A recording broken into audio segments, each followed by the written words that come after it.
जय श्री कृष्ण भक्तों, भगवान शिव ने बताया क्या महाकुंभ में स्नान करने से सच में पाप धुलते हैं। महाकुंभ में स्नान करने वाले ये कथा जरूर सुने, कल्याण हो जाएगा। हर हर महादेव। एक बार जब देवर्षि नारद आकाश मार्ग से जा रहे थे तो उनकी दृष्टि पृथ्वी के कोने कोने को निहार रही थी। तो उनकी दृष्टि प्रयागराज की ओर गई, जहां महाकुंभ का भव्य आयोजन हो रहा था। संगम तट पर लाखों श्रद्धालु गंगा स्नान के लिए उमड़े हुए थे। गंगा, यमुना और अदृश्य सरस्वती के इस पवित्र संगम पर जप तप और भक्ति की पूजा से वातावरण पावन हो रहा था।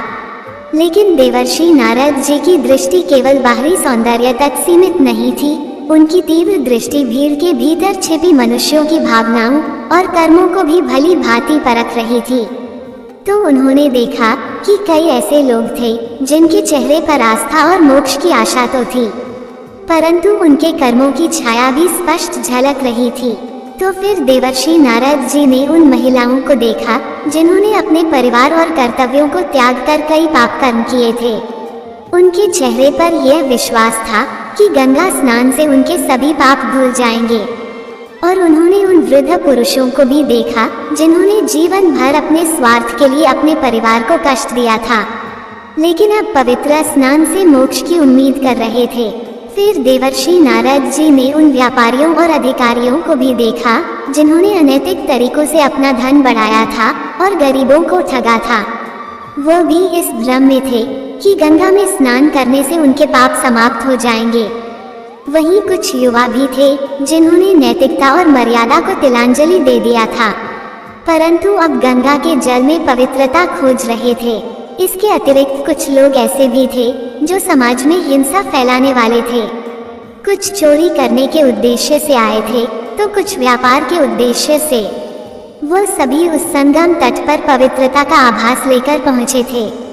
और देवर्षि नारद जी ने देखा कि कुछ लोग अपने पड़ोसियों से ईर्ष्या रखने वाले थे, जिनकी नजर सदैव दूसरों की संपत्ति पर रहती थी।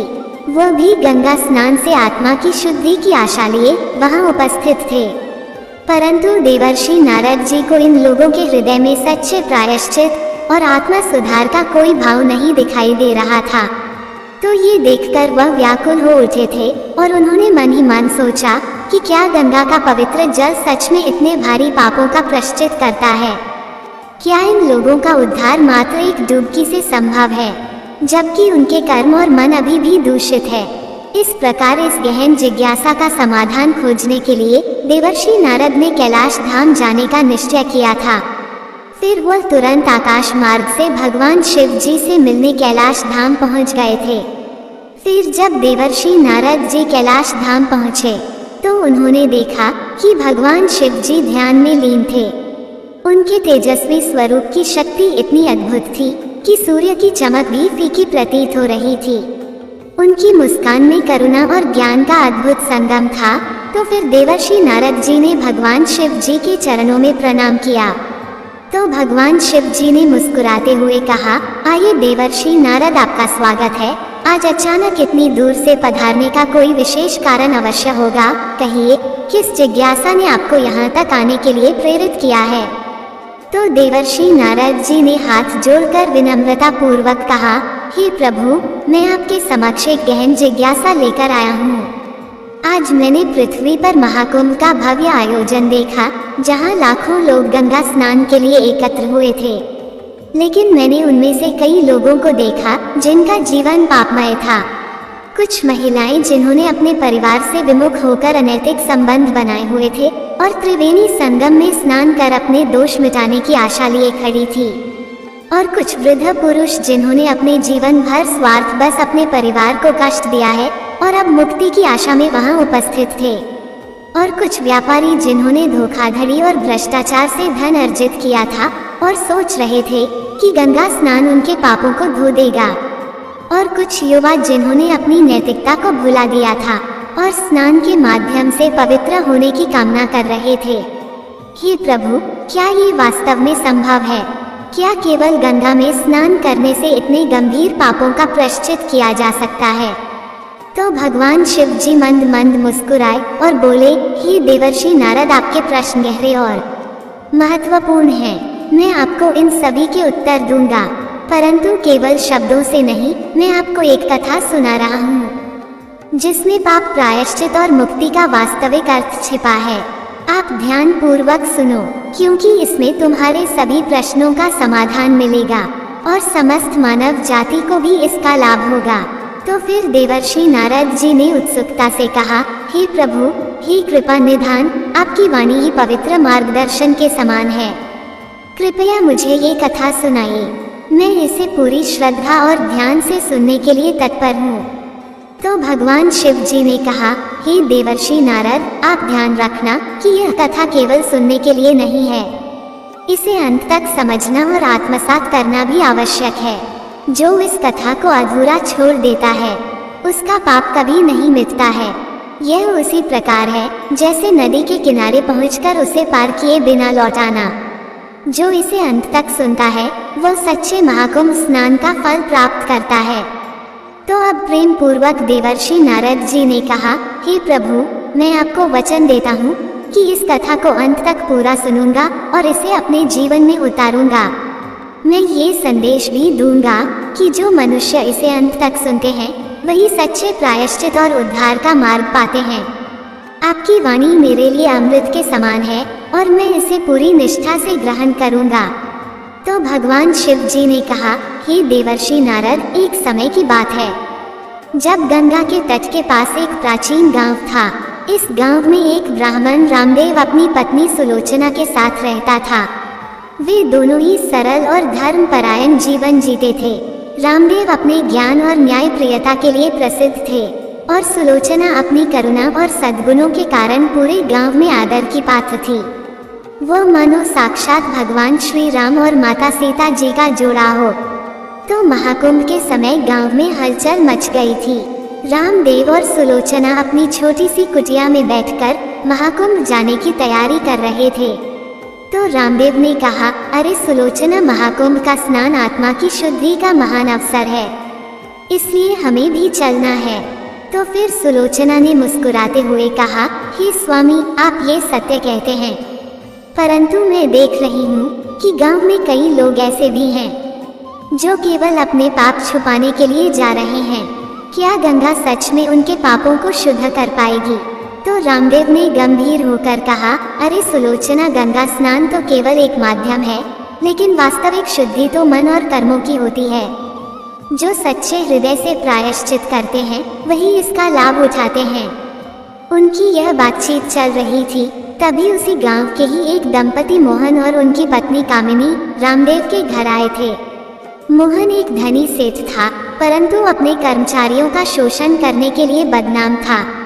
कामिनी, जो अक्सर समाज की परवाह किए बिना अपने स्वार्थ में डूबी रहती थी, वह भी उनके साथ थी। तो मोहन ने हंसते हुए उपहास करते हुए कहा, पंडिताइन जी, आप भी महाकुंभ जा रहे हैं और अब हम भी जा रहे हैं। मैंने तो सुना है कि गंगा में एक डुबकी लगाने से सारे पाप धुल जाते हैं। क्यों, आपके ज्ञान और शास्त्रों में तो यही लिखा है। मैं भी सही कह रहा हूँ ना? तो उनके उपहास से भरे शब्दों को सुनकर रामदेव ने शांत स्वर में उत्तर दिया, मोहन, ये सच है कि गंगा पवित्र है, परंतु पाप केवल जल में स्नान से या डुबकी लगाने से नहीं धुलते हैं। तो सुलोचना ने मुस्कुराते हुए कहा, नहीं कामिनी, गंगा का स्नान तो एक प्रतीक है जो हमें प्रायश्चित और आत्मा शुद्धि का संदेश देता है, परंतु अगर हृदय में पाप का बोझ है और मन में कोई सुधार का भाव नहीं है तो स्नान से कुछ नहीं होगा। कई गांव के लोग जो बैलगाड़ी में और रथों में महाकुंभ जाने की तैयारी कर रहे थे, इस संवाद को सुन रहे थे। तो वहां एक युवा जोड़ा श्यामू और राधिका भी खड़े थे। तो उनके बीच अपनी उपस्थिति को संबोधित करते हुए श्यामू ने कहा, पंडित जी, आप जो कह रहे हैं वो सच लगता है, परंतु मैं देख रहा हूँ कि गांव के कई लोग जो दूसरों को सताते हैं वह भी गंगा में स्नान करने जा रहे हैं। क्या भगवान उनके पापों को माफ करेंगे? तो रामदेव ने उत्तर दिया, भगवान न्यायप्रिय हैं, वह केवल उनके पाप माफ करते हैं जो सच्चे दिल से प्रायश्चित करते हैं और आगे से सही रास्ते पर चलने का संकल्प लेते हैं। वहीं दूसरी ओर सभी लोग अपने रथों और बैलगाड़ी में बैठकर महाकुंभ की ओर रवाना हुए और लोग अपने अपने अनुभव साझा कर रहे थे। तो कुछ लोग अपनी चिंताओं और पापों के बारे में सोच रहे थे, तो कुछ लोग गंगा के पवित्र जल के स्पर्श के लिए उत्सुक थे। फिर जब गांव के लोग महाकुंभ में पहुंचे तो गंगा के पवित्र संगम पर स्नान के बाद रात को तंबू में विश्राम करने चले गए थे, जिससे अचानक वहां एक विचित्र घटना घटित हुई थी। आधी रात को कुछ तंबुओं में आग लग गई थी और देखते ही देखते वह आग ने कई तंबुओं को अपनी चपेट में ले लिया था। अब वह आग इतनी तेजी से बढ़ गई थी कि चारों ओर अराजकता फैल गई थी, जिससे लोग जान बचाने के लिए इधर उधर भागने लगे थे। महिलाएं अपने बच्चों को बाहों में भरकर और बुजुर्ग जो कुछ भी नहीं कर सकते थे वह भगवान को पुकारने लगे थे। फिर कुछ युवाओं ने आग को बुझाने की कोशिश की थी, परंतु आग के लपटें और भयंकर हो गई थी। अब चारों ओर चीख पुकार हो रही थी। लोग बार बार भगवान को पुकार रहे थे कि हे भगवान, अब तुम ही सहारा हो हमारा। तो आग और धुएं के बीच एक तेजस्वी संत जी प्रकट हुए थे। उनके हाथ में एक पीले रंग का त्रिशूल था, मानो वह स्वर्ण से बना हो। उनका चेहरा दिव्यता से चमक रहा था और उनकी उपस्थिति से समय मानो थम गया हो। वह संत जी अपनी आंखें बंद करके ध्यान लगाने लगे थे और अपने त्रिशूल को आकाश की ओर उठाया था। तो कुछ ही क्षणों में उनकी दिव्य शक्ति ने आग को शांत कर दिया था, जिससे लोग ये चमत्कार देखकर स्तब्ध रह गए थे। भयभीत और थके हुए लोग संत जी के चरणों में गिर पड़े थे और कुछ रो रहे थे तो कुछ श्रद्धा से उन्हें देख रहे थे। सेठ मोहन ने कांपते हुए पूछा, हे मुनिवा, आपने हमारी रक्षा की है, कृपया हमें बताएं आपने ये कैसे किया है और हम इस विपत्ति से क्यों बचे हैं। तो उस तेजस्वी संत जी ने शांत और करुणामय स्वर में उत्तर दिया, मैं केवल एक माध्यम हूँ। तुम्हारी प्रार्थना ने मुझे यहाँ खींच लाया है, परंतु याद रखो, यह आग केवल तुम्हारे तंबुओं में नहीं लगी थी। यह आग तुम्हारे कर्मों की थी जो तुम्हारे भीतर जल रही थी। तुमने अपनी प्रार्थना और श्रद्धा से इसे शांत करने का मार्ग पाया है, परंतु इसे पूरी तरह बुझाना तभी संभव है जब तुम अपने जीवन में सत्य, कर्म और प्रायश्चित का मार्ग अपनाओगे। भगवान शिव जी ने कहा, हे देवर्षि नारद। वहीं पास में बैठे सुखदेव पंडित ने फिर पूछा, हे ऋषिवर, हम सभी जानते हैं कि गंगा का जल पवित्र है, परंतु क्या केवल गंगा में स्नान करना हमारे पापों को धो सकता है? क्या इससे हम मुक्ति पा सकते हैं? तो संत जी ने सुखदेव की ओर स्नेह भरी दृष्टि से देखा और बोले, हे पंडित जी, ये प्रश्न हर धर्म परायण व्यक्ति के मन में उठता है। याद रखो, गंगा में स्नान केवल एक प्रतीक है। ये तुम्हें आत्मचिंतन और प्रायश्चित का मार्ग दिखाने के लिए है, परंतु यदि मन और आत्मा शुद्ध नहीं है तो केवल गंगा स्नान तुम्हारे पापों को नहीं धो सकता है। तो रामदेव ने फिर से पूछा, हे मुनिवर, तो सच्चे प्रायश्चित का मार्ग क्या है? और जो लोग अपने जीवन में बड़े से बड़े पाप करते हैं उनके लिए मुक्ति का रास्ता क्या है? तो संत जी ने गंभीर स्वर में उत्तर दिया, हे वत्स, सच्चा प्रायश्चित तब होता है जब तुम अपने पापों को स्वीकार करते हो और उन्हें सुधारने का दृढ़ संकल्प लेते हो। परिवार को धोखा देना, लालच और धोखाधड़ी से धन कमाना, अनैतिक संबंध बनाकर समाज को दूषित करना और घृणा, ईर्ष्या, स्वार्थ से भरा मन, यही सबसे बड़े पाप हैं। केवल गंगा में स्नान करना इन्हें धोने के लिए पर्याप्त नहीं है, इसलिए तुम्हें अपने कर्मों को भी सुधारना होगा।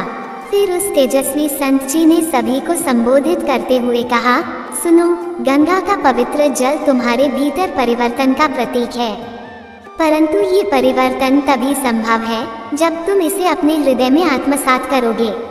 अपने पापों को स्वीकार करना पहला कदम है, लेकिन उन्हें सुधारने का संकल्प लेना ही वास्तविक प्रायश्चित है। बिना किसी स्वार्थ के दूसरों की सहायता करो, सत्य, धर्म और प्रेम का पालन करो। सच्चा पुण्य वही है जिसमें तुम्हारा हृदय शुद्ध हो और तुम्हारे कर्म निस्वार्थ हो। फिर उन्होंने आगे कहा, भगवान केवल उन्हीं के पाप क्षमा करते हैं जो सच्चे मन से सुधार की राह पर चलते हैं। यदि तुम ये सोचते हो कि केवल बाहरी कर्मकांड तुम्हें पवित्र कर देंगे, तो ये तुम्हारा भ्रम है। असली पवित्रता तुम्हारे मन और आत्मा में है। सत्य बोलो, दान करो और सेवा का मार्ग अपनाओ, यही मुक्ति का मार्ग है। तो सभी लोग संत जी के वचनों को ध्यान पूर्वक सुन रहे थे। उन्होंने फिर कहा, रामदेव और गांव के सभी निवासियों, याद रखो कि गंगा में स्नान तुम्हारी आध्यात्मिक यात्रा की शुरुआत है, अंत नहीं। ये तुम्हें प्रेरणा देती है, परंतु असली परिवर्तन तुम्हारे कर्मों में होना चाहिए।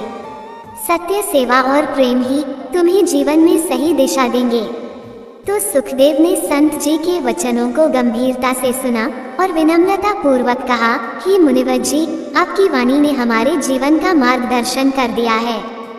हम आपके उपदेश को आत्मसात करेंगे और अपने पापों को सुधारने का प्रयास करेंगे। तो फिर संत जी ने सभी को आशीर्वाद दिया और वहां से विदा हो गए थे। इसके बाद उस गांव के लोग गंगा स्नान के वास्तविक महत्व को समझ गए थे और सच्चाई, सेवा तथा प्रेम के मार्ग पर चलने का संकल्प लिया था। इसी तरह भगवान शिव जी ने भी देवर्षि नारद जी को उपदेश देते हुए कहा, कि देवर्षि नारद, मैंने आपके सभी प्रश्नों के उत्तर दे दिए हैं। तो फिर देवर्षि नारद ने विनम्रता पूर्वक कहा, कि भगवान, आपकी कथा के माध्यम से मुझे अपने सभी सवालों के उत्तर मिल गए हैं। अब मैं समझ गया हूँ कि सच्चा प्रायश्चित केवल आत्मा की शुद्धता और निस्वार्थ कर्मों से ही संभव है। आपकी कृपा से मुझे जीवन का सच्चा मार्ग मिल गया है। अब मैं संतुष्ट होकर अपने धाम लौटता हूँ। इतना कहकर देवर्षि नारद जी ने भगवान शिव जी को प्रणाम किया और आकाश मार्ग से जाने लगे थे। तो फिर उनके मन में अब पूर्ण शांति और संतोष था। उन्होंने निश्चय किया कि इस दिव्य ज्ञान को मैं संसार में फैलाऊंगा। इस प्रकार भगवान शिव जी ने देवर्षि नारद जी के माध्यम से समस्त मनुष्य जाति के कल्याण हेतु इस कथा को सुनाया है।